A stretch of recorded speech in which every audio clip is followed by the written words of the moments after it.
All right, what's up, familia? Welcome inside the pad. Hope you guys are doing good. Keep in between the lines. Got your load secure. All right, I got a nice special guest. I cannot wait to chop it up with this man right here, my man Robert. And here is why I have him on.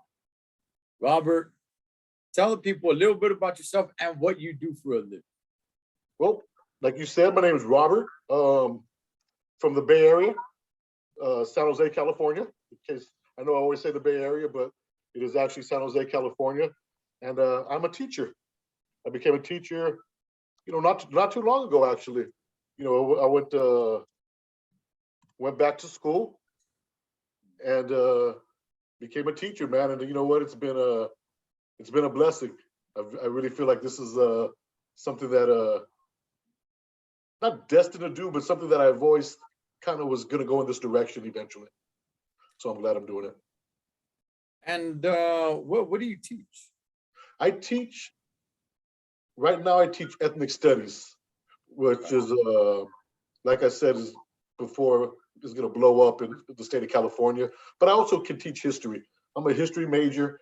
I minored in Chicano studies when I went to University of San Jose State.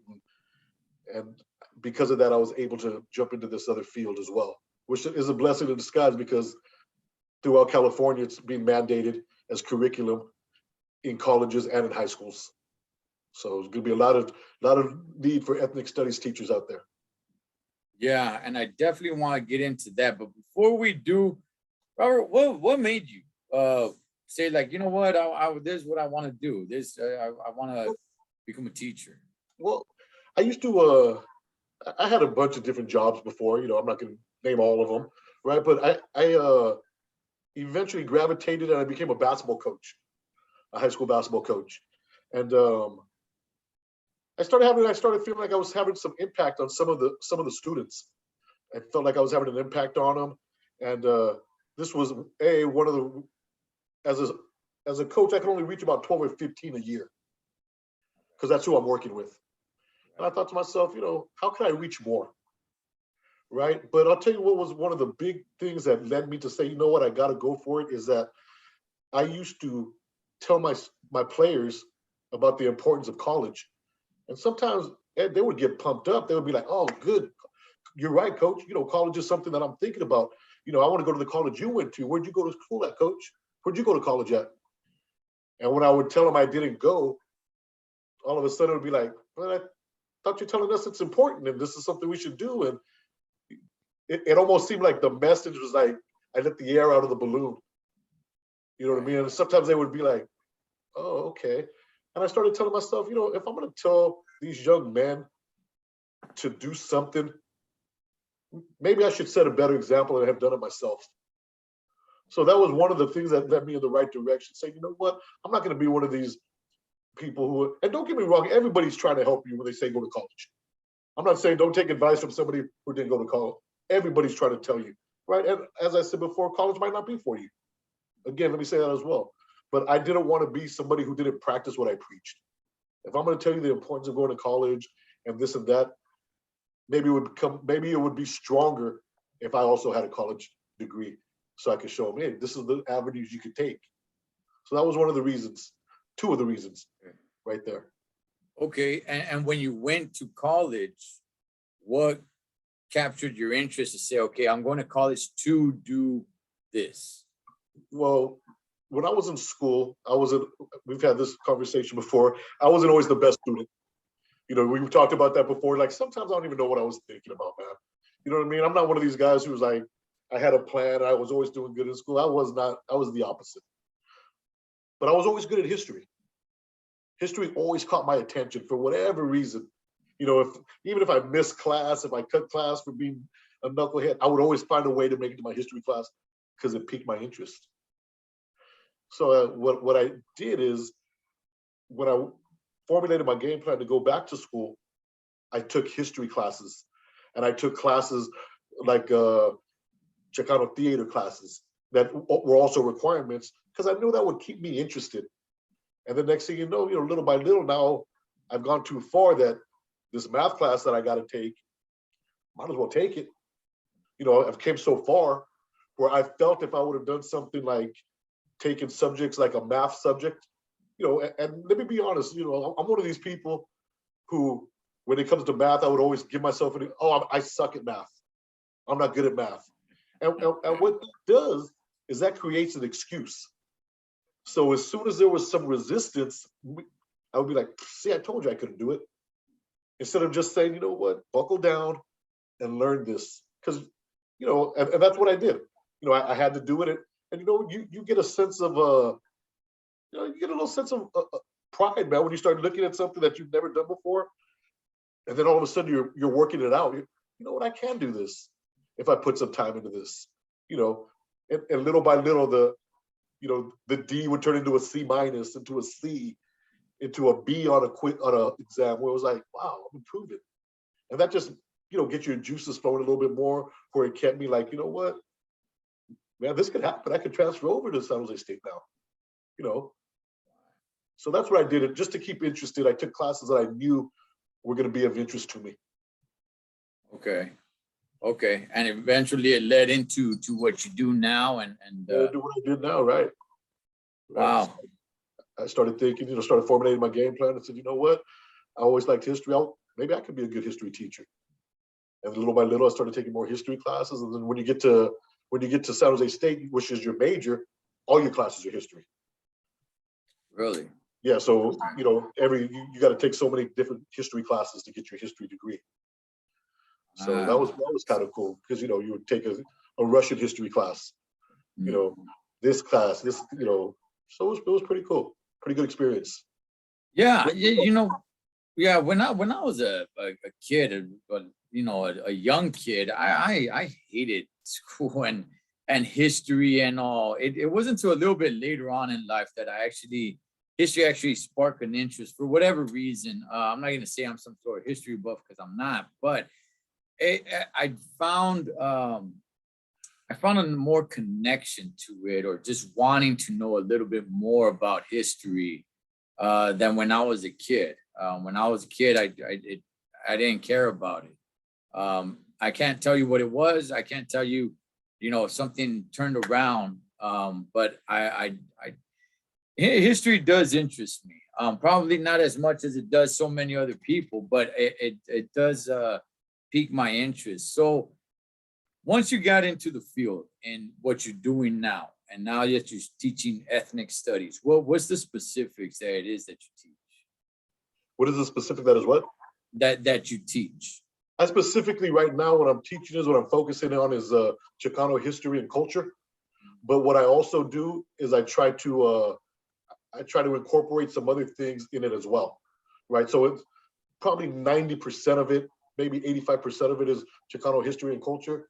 But I also try to make sure that I give due respect to Filipinos like Larry Itliong, who was in the field, who was striking. Filipinos were the first to strike in the fields. A lot of people don't know that, and so I make sure that I give him his props and his respect. Hey, let's not forget about this man and what he did. Because him and Cesar Chavez, they fused their organizations, and he gets lost throughout history. Like it's just a name, but he was very, very instrumental. I try to make sure that I touch on Malcolm X and Martin Luther King, and since it's Bay Area, the Black Panther Party out of Oakland, right? And I don't just teach that in February. Like people will say, like, "Oh, February is Black History Month," and I'm like, "I'll teach it in January. I'll teach it in." There's no such thing to me as Black History Month. Black history in America is history. Oh, Robert, oh man, Robert, man, I agree with you so much. I'm not down with any of these history months. I just want it to be history. Yeah. It just all these months that is dedicated for whatever group or what have you. I'm not down with that. It's just history. Just make it history. It's just American history. That's all. Yeah. This is maybe So maybe it hasn't been spoken on before. Maybe it has, but to me, it's just American history. As a matter of fact, when I go back to school in January, I'll probably be touching on MLK and Martin. I don't do it. You're not going to tell me February is for Black. No, you're not going to dictate that to me. That's history in America. Period. Right. Right, right. American history, absolutely. All right, so let's get into this now, Robert. Now I'm like, I've been holding back, just trying Okay. to lead up to everything that we're gonna get to, man. But Okay. I'm over Okay. here. Am I gonna be on the corner over here? I'm All like right. an animal ready to get out of the cage, man. Okay. Okay. So now we know what you do, how you got there, and all that, Robert. And much respect for doing what you do, man. Really, man. I think it was your course and from being a coach to where you're at today, man. I think it's something great, man, and I hope people can really see that. Okay, so let's talk a little bit about what one calls Chicano history. Most of the people that watch this channel are, Chicanos, Raza, what have you. For one, Robert, what is one defined as Chicano? Well, first of all, I just want to make sure I throw this disclaimer on, right? Is I don't claim to know everything about Chicano history. I'm learning all the time as well. And as far as what one defines Chicano history, to me, Chicano history is the merging of two cultures, of the Mexican culture that maybe was brought over by maybe your first, second generation, and then you're fusing it with American culture.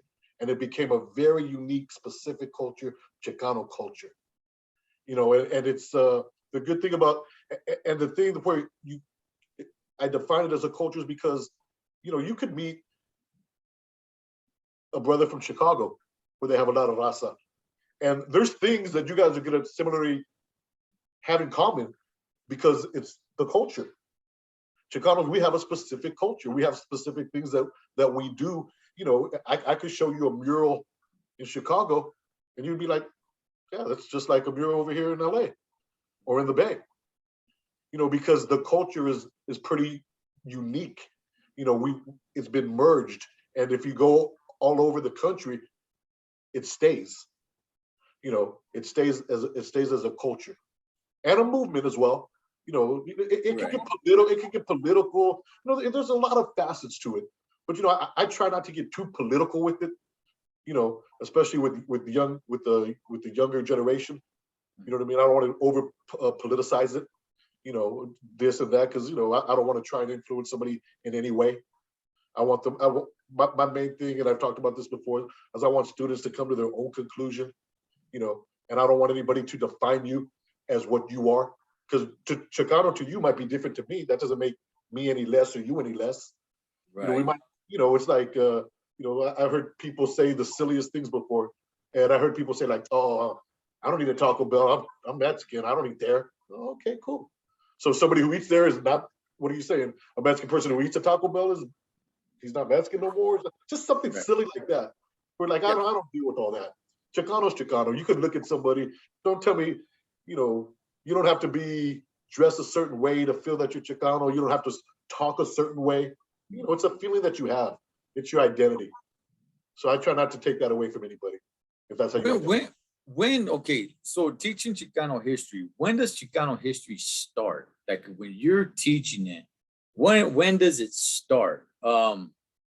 I just from the little bit that I've heard, I always hear about the influx that came in the 1920s, I believe, due to the war that was going on south of the border. There was a huge influx of Mexicanos that came here and they made their home here.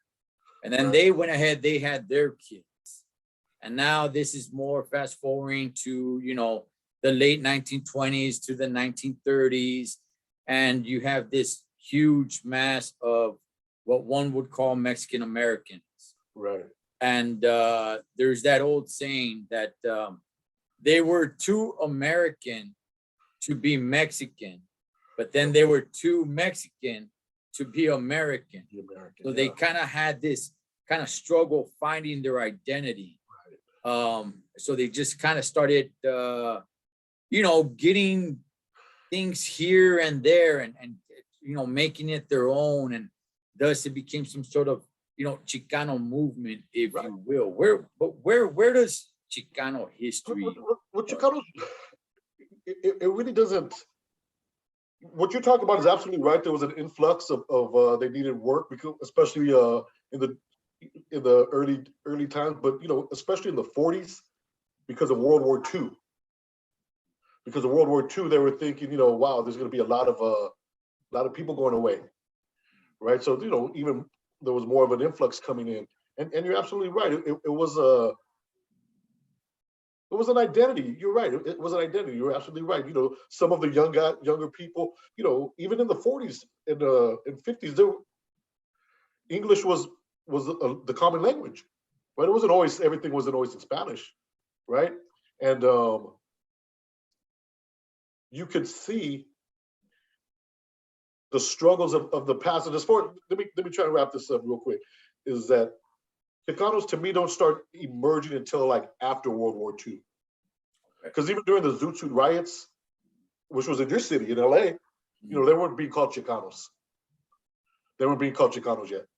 They were still being called Pachucos or Zoot Suiters, Mexican American youth. The word Chicano still wasn't coming out yet, right? And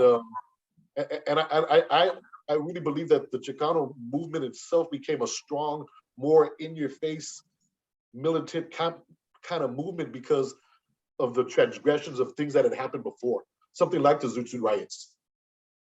Okay. And if anybody out there isn't familiar with the Zoot Suit riots, which happened in LA, and it's a trip because it was a 5-day riot in LA. Right. And right. Believe it or not, nobody died. A lot of people got beat. A lot of people got their hair cut off, got beaten up, and that insult to injury. Most of the time, the Mexican American would be the one thrown in jail, right? Yeah. I think things like this led to like the younger generation seeing things like that. Like things are going to start changing.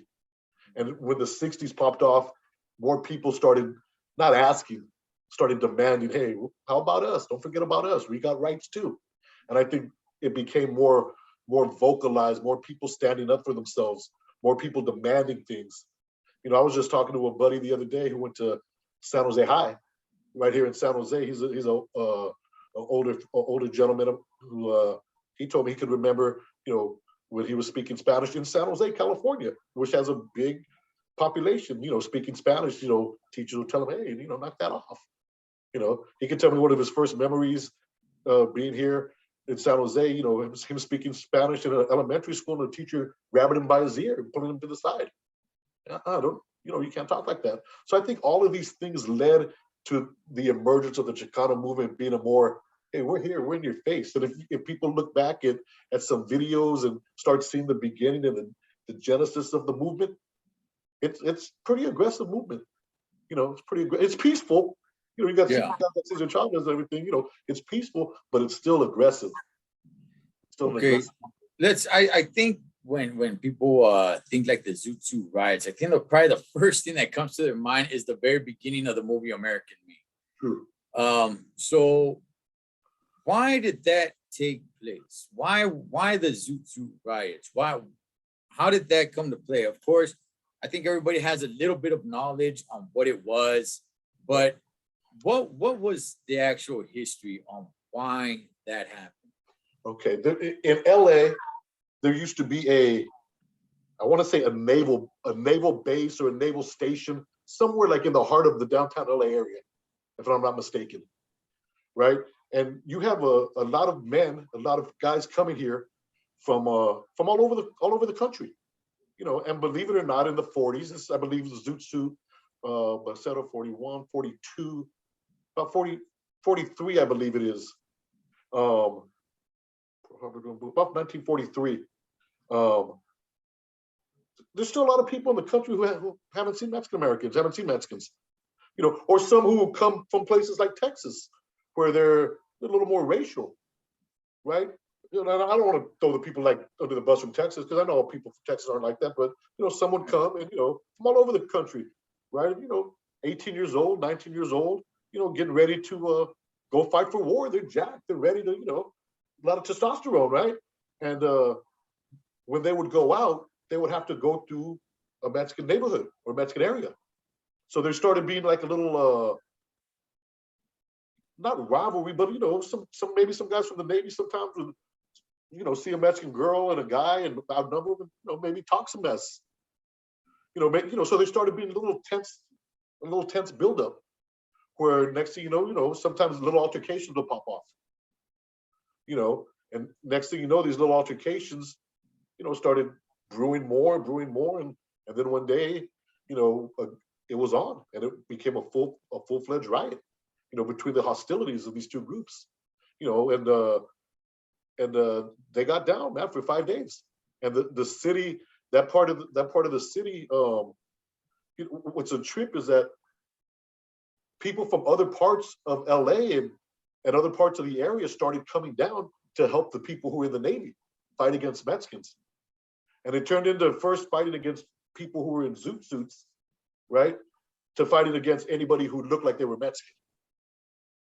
So there's stories of, 12, 13-year-old kids getting pulled out of a movie theater, getting beat up.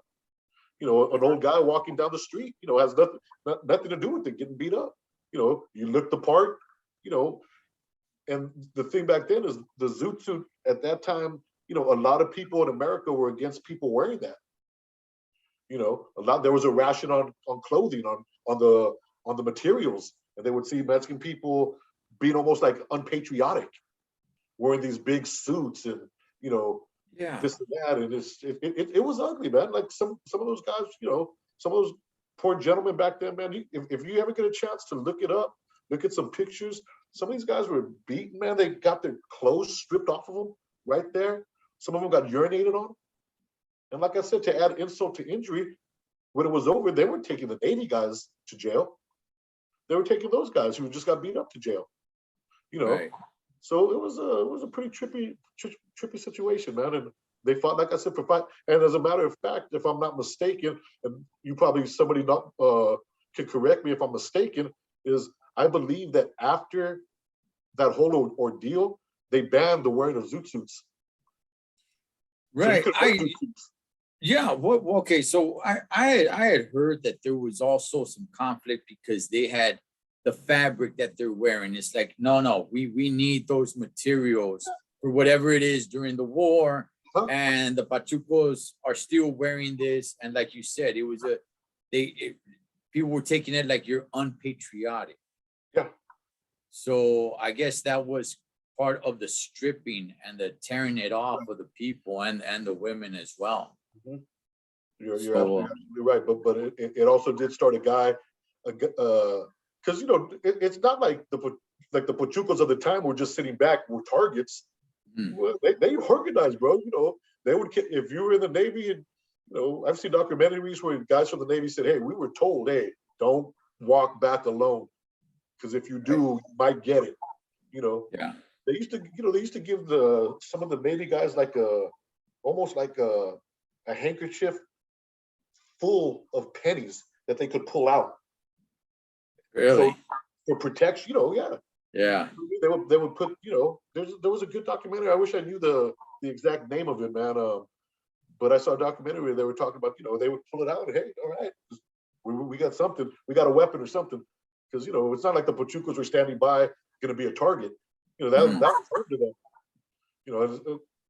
That was their part of the town.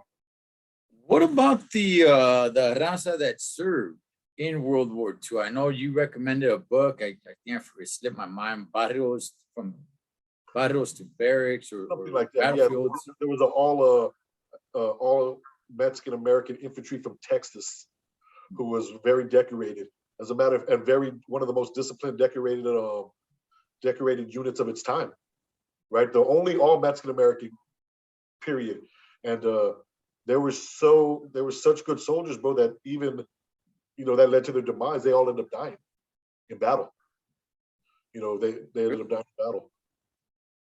Robert, how come we don't hear about this stuff, man? How come there's no, it's not infusing in history, man? Yeah, I know, man. It's a little disappointing, man. Just because it's first of all, it's great stories.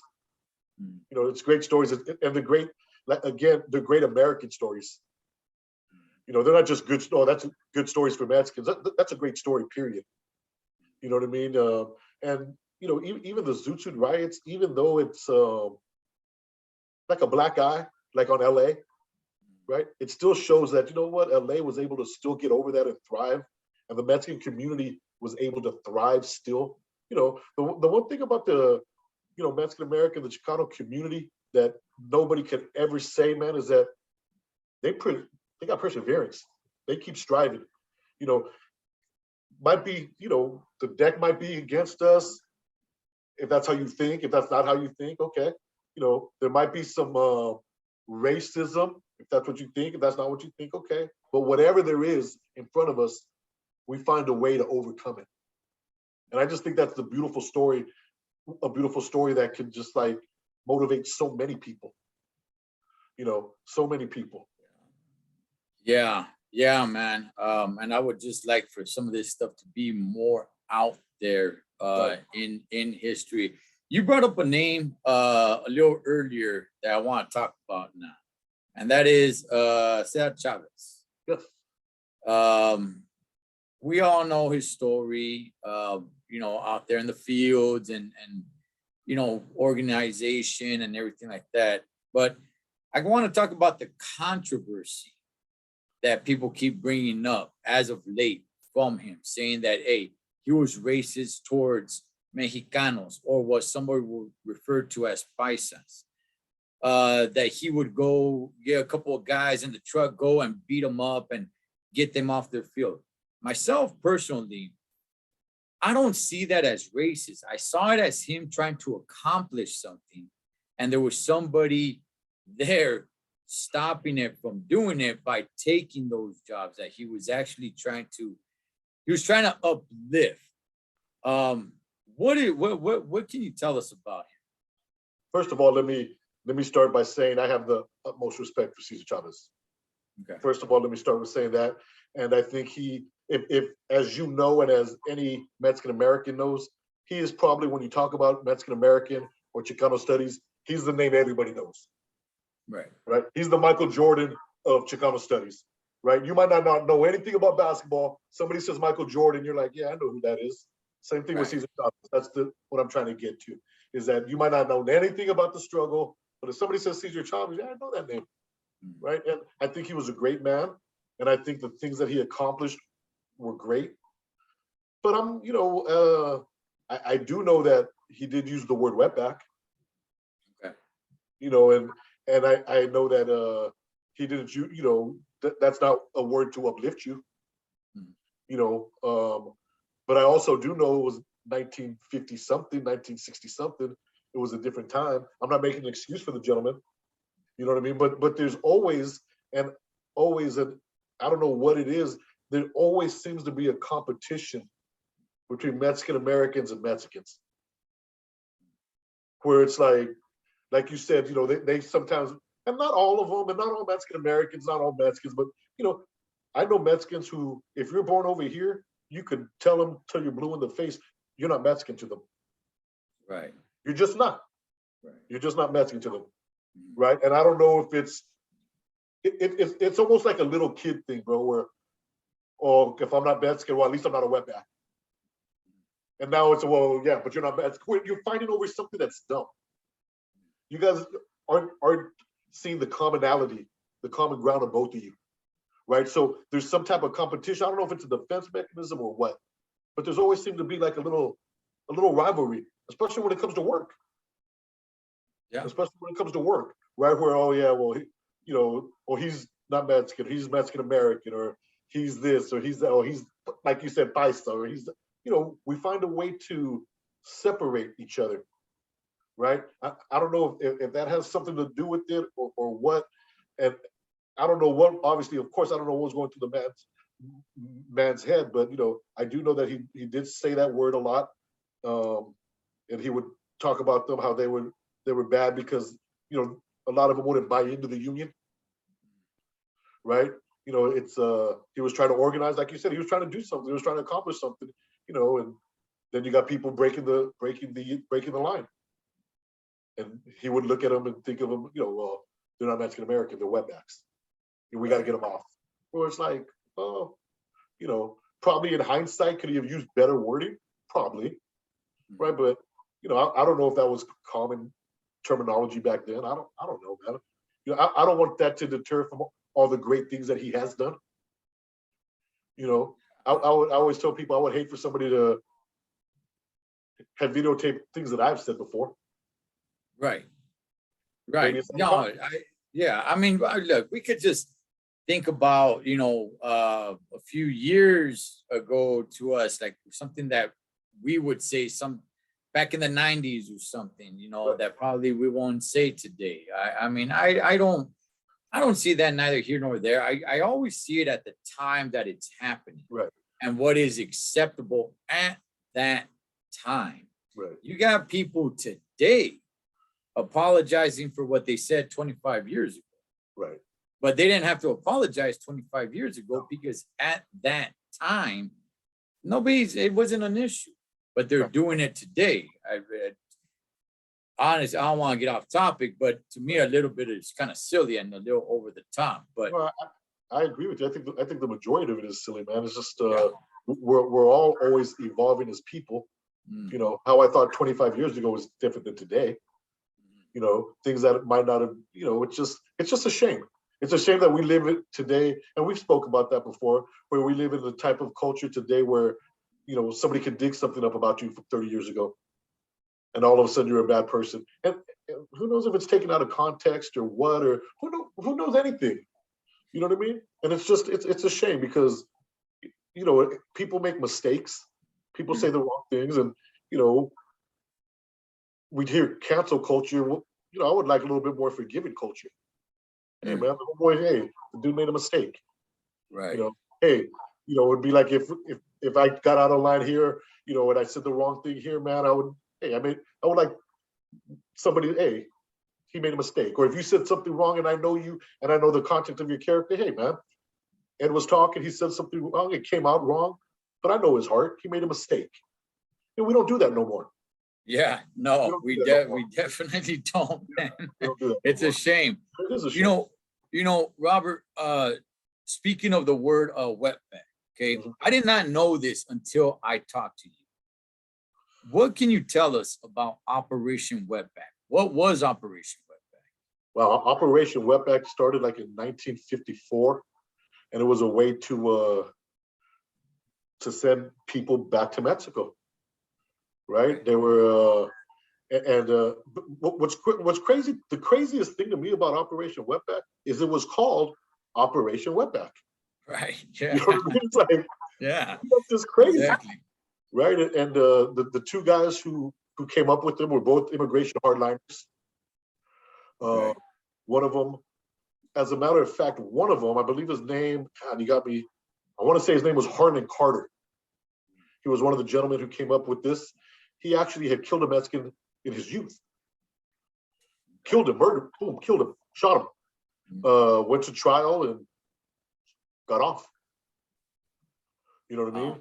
So it's just, it's unfortunate because a couple of the reasons why, and a couple of things, man, too, is that it had support from the country. I don't think something like that would have supported the country today, right? But back then, it had supported the country. A couple of the reasons that it stopped was, one, it was expensive because they weren't just dropping people off, right on the border. They were taking them as far down south as they could, so it would be a challenge for them to come back. So what was it? They would just round you up, or how? Yeah, what they were would they round doing? you up. They would go, let's say I know that factory might have a lot of illegals. Guess what? I'm showing up. Okay. Show me that you belong here. If somebody came up to me today and asked me, show me proof that you belong here. Let's say I didn't have my wallet on me, what would I do? Okay, I'm from here. Okay, well, some Americans got caught up in the mix. Mexican Americans got caught up in the mix. They got taken as well. It's happened more than once. Have you ever even seen that movie, Mi Familia? Yeah. Have you ever seen that movie? Yeah. Great movie. They show. Remember when Jennifer Lopez, where she got taken? I was in Operation Wetback. That was a different time. But she got. I don't know if you remember. She got rounded up and she got sent back to Mexico.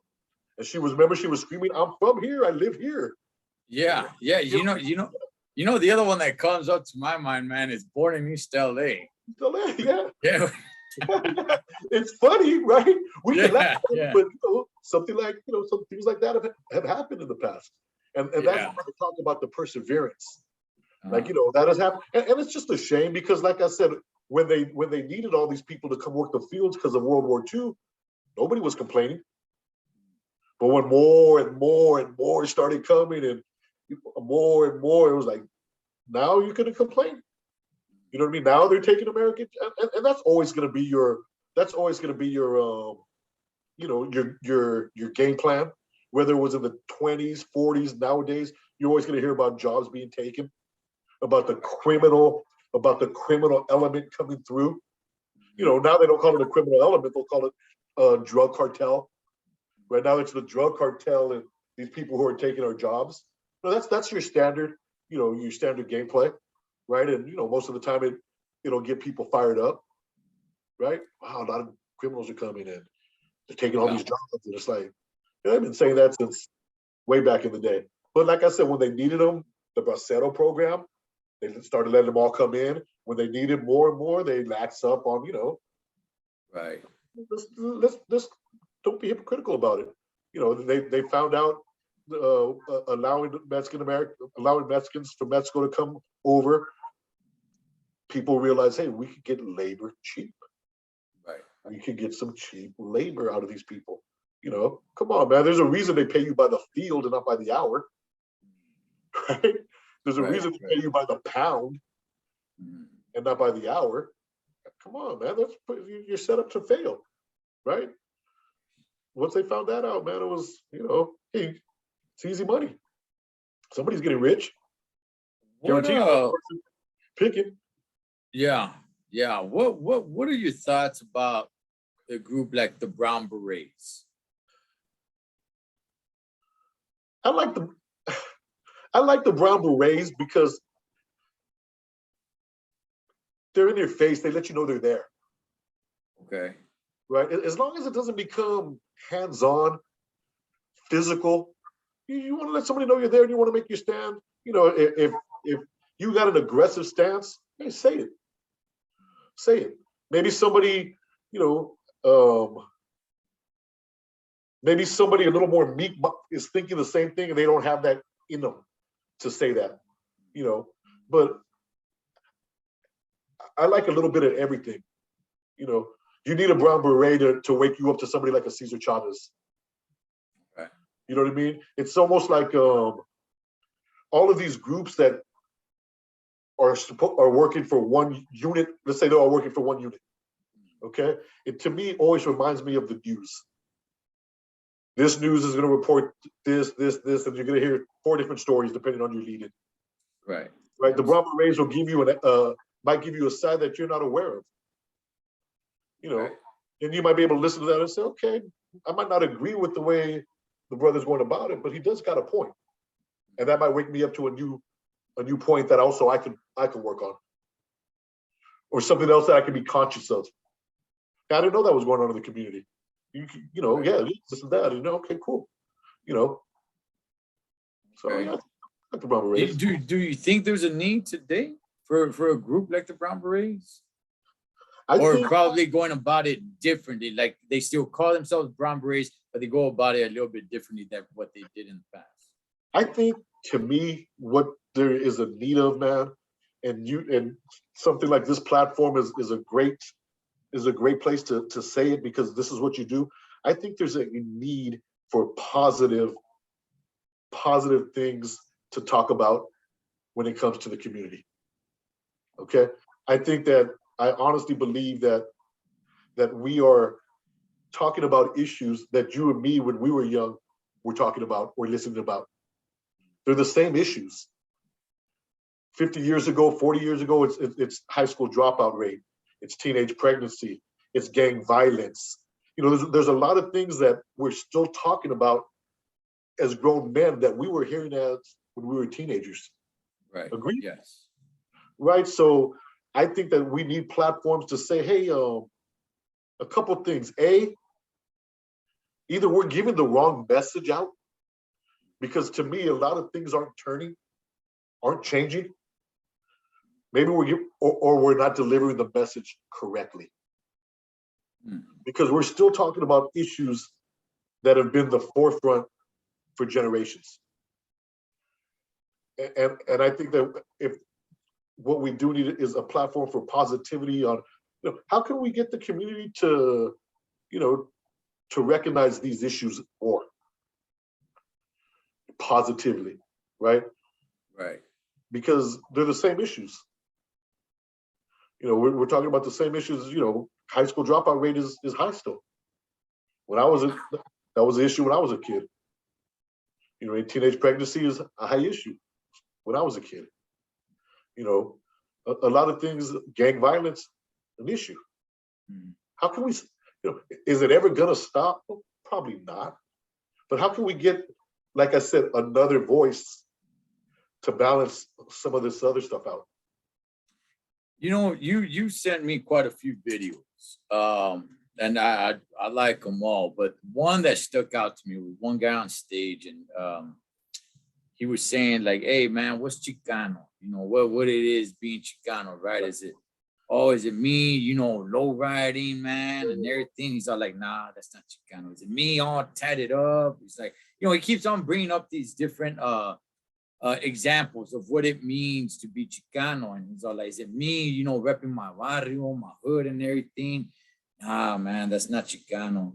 I think at the end he said it's about the heart, the strive for the people, something along that line. I'm not getting it word for word. Yeah, you're right. He talks about, yeah, definitely. Yeah, but that's what he kind of pointed out, and I was like, okay, you know what? Yeah, because for so long, and even me growing up, it was like, hey man, you got to be down for your hood, right? You know what I mean? And it's like, hey, you're down and brown, homie, and it was, that's what it was, and it's just like, that's kind of what stood up here, and it's like, okay, I'm doing this because this is what we're supposed to do. I've said it plenty of times. That's how I felt. That's just, I'm doing this, whatever this is, out in the streets and all, because this is what I believe I felt. This is what we're supposed to do. And then, later on, growing up now and being an adult, I'm looking back and it's like, no, that's not, no, right. That's not what we're supposed to do. That is a false way of looking at life. Yes, I have tattoos. I love to low ride. I love to keep it all stilo and everything like that. But no, the whole being out in the streets and doing bad things, man, that's I can't say it enough. I felt like that was what I was supposed to do. And that's obviously a message that has been out there. I know I'm not the only one that felt that way. That's a message that has been out there. It's a false message. And I like to think, Robert, that with a lot of this history that you know of, that a lot of people don't know of, maybe spreading some of that out there. Like, raza in sports. There's not many. I mean, there's not many. I was talking to Rich G, who's a singer, great music, by the way. And he was a football player. And I was like, okay, cool. And he believed that he was pretty good at it. And I'm like, okay, I don't know why. Once high school comes around, everybody just kind of like, okay, I guess I don't know. That's not what we do. We don't go to professional sports unless you're a boxer. But outside of that, no, we don't play basketball. We don't go to the pros and the NFL. That's not really what we do. I would kind of like to change that and say like, hey, that's anybody can, if you want, maybe not anybody, but you get what I'm saying. If you got right. The right talents, the drive, the determination, the skill set and everything, you can definitely go make it. I would like to see more Chicanos and Chicanas, man. Bro, I think the community is dying to get somebody behind somebody like that. Mm-hmm. I just think that jersey whoever, if there was a Chicano on the status of like a Steph Curry, that would be the #1 selling jersey of all time. Right. You know what I mean? Right. I believe that, but it's funny that you say that, man, because something. I'll tell you something, man. You're a pretty good sports knowledge. You're a pretty good sports buff, right? I know you've heard of Ted Williams, Yeah. the baseball player. What have you always heard of him? One of the greatest hitters, one of the greatest baseball players ever, right? Right. Would you have ever known he was half Mexican?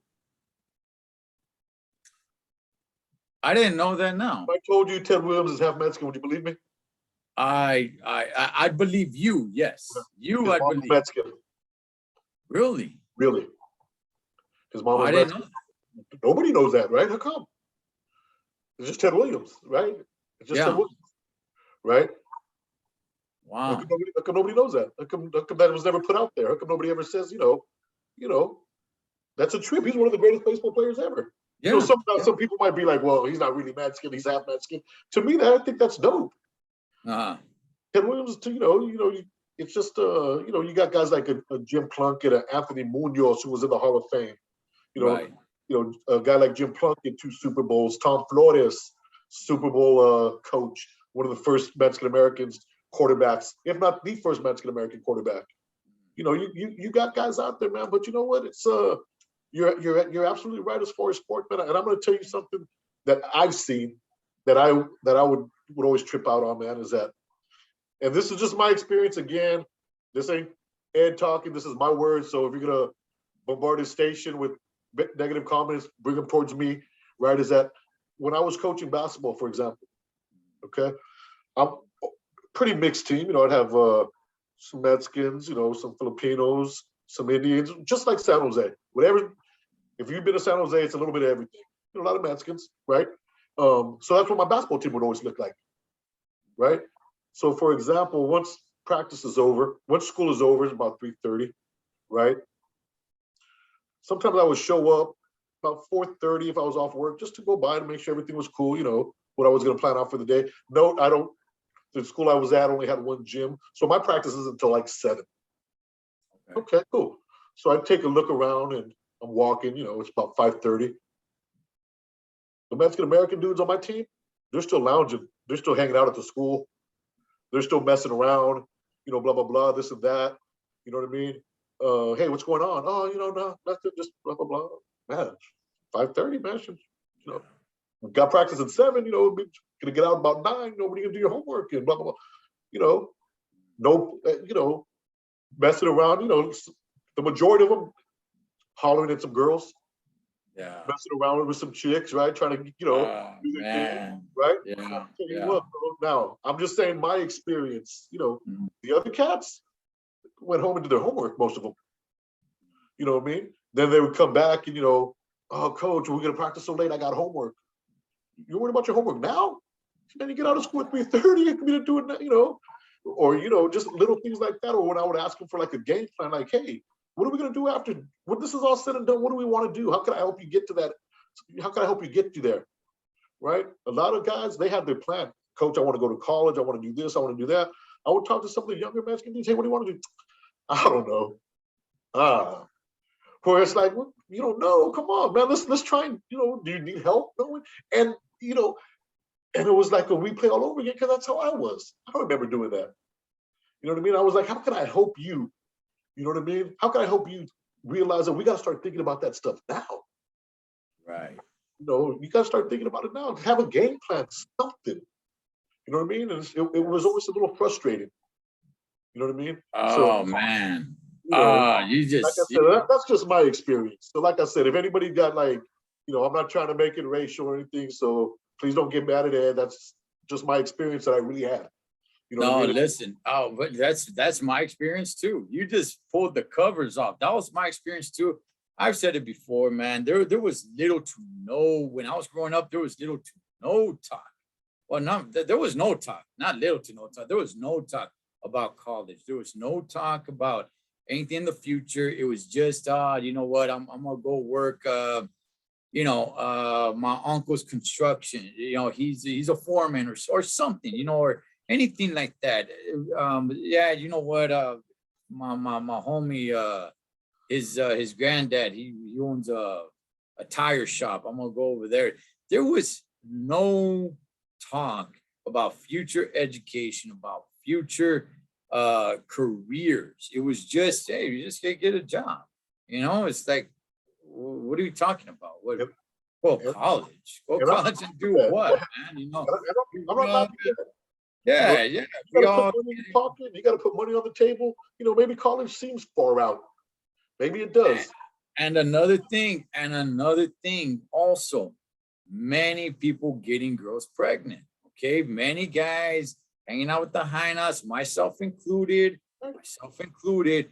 getting the girls pregnant at a young age, and that throws a big wrench in any plans. But at the same time, everybody and anybody that I came across didn't really have plans.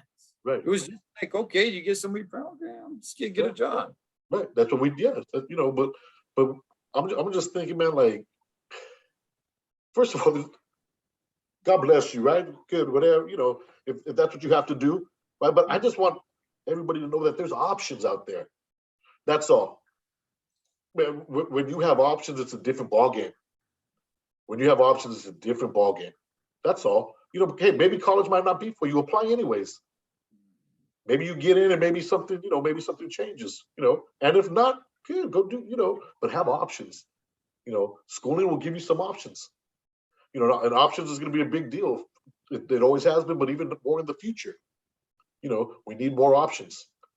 You know, don't sell yourself. You know, it just always amazes me when people say, "Oh, I can't go to college." Yeah, you can. You can. Believe me. Hey, man, believe me. If I went and I did it, anybody could do it. And I say that humbly. You know, you might need some help. You know what I mean? You might need some help, but once you start, the momentum starts going and going. You know, man, it's something that you can do. Hey, Robert, before we wrap it up, in the beginning of this, you said that ethnic studies is now going to be part of the curriculum where you have to take it. Yeah. Do you think that's a step in the right direction where people are actually going to be learning about some of these things? Definitely a step in the right direction, as long as, like I said, as long as you're teaching it.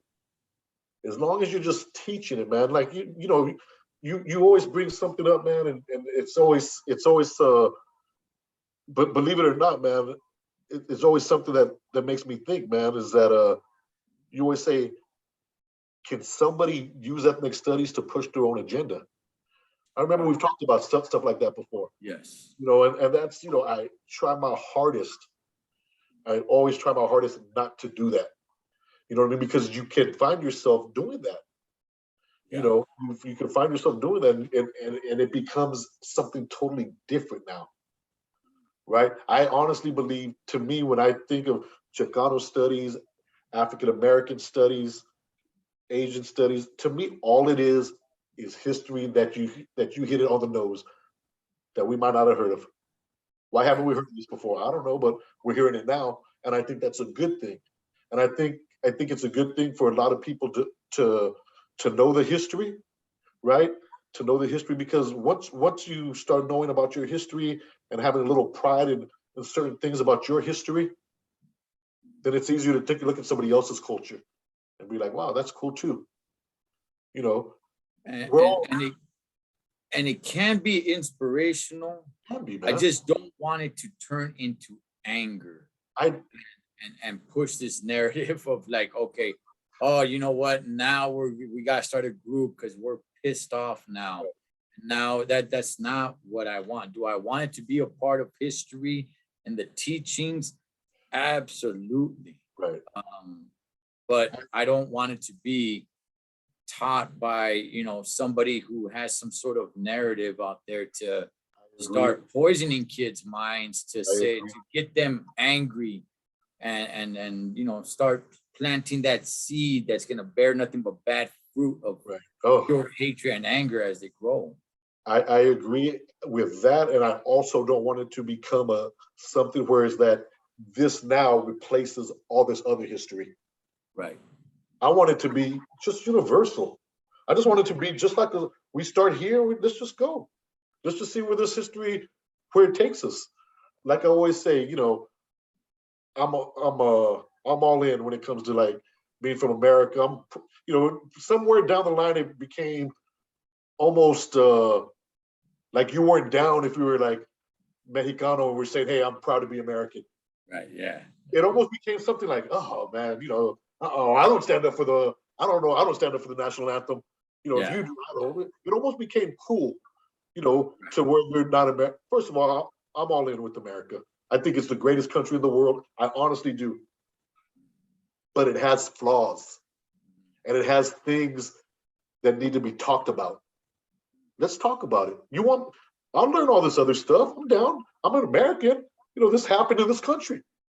I'll learn all that. You want me to have pride in all that? Cool. But let's learn all this too. Yeah. Let's clump it all in together. Let's learn it all. And Yeah. that's going to be beneficial for everybody.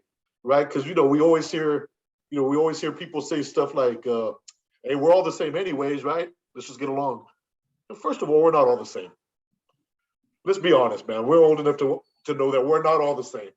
Right. We're all different, but let's learn to get along anyways. Yeah. We're all different, bro. Even Latinos are different. Even Yes. even Mexicanos are different. Yes. We're all the same. No, we're not.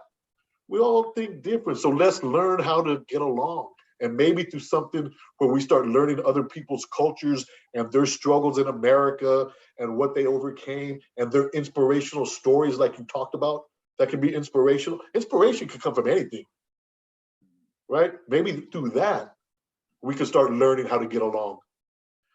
And then maybe we can start going in the wrong direction, man. But let me, and the reason I say this country is so great, man, let me tell you a quick story. I always wanted, and it just amazes me that this is something that you could still do in America.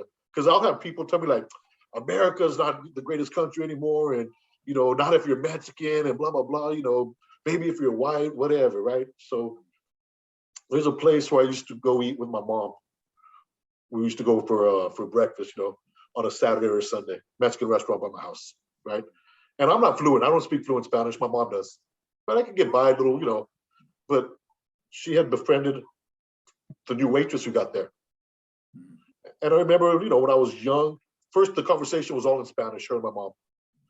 And then little by little, hey, Robert, she would start talking English to me as the years went by, right? And next thing you know, I'd go in there, she was speaking English.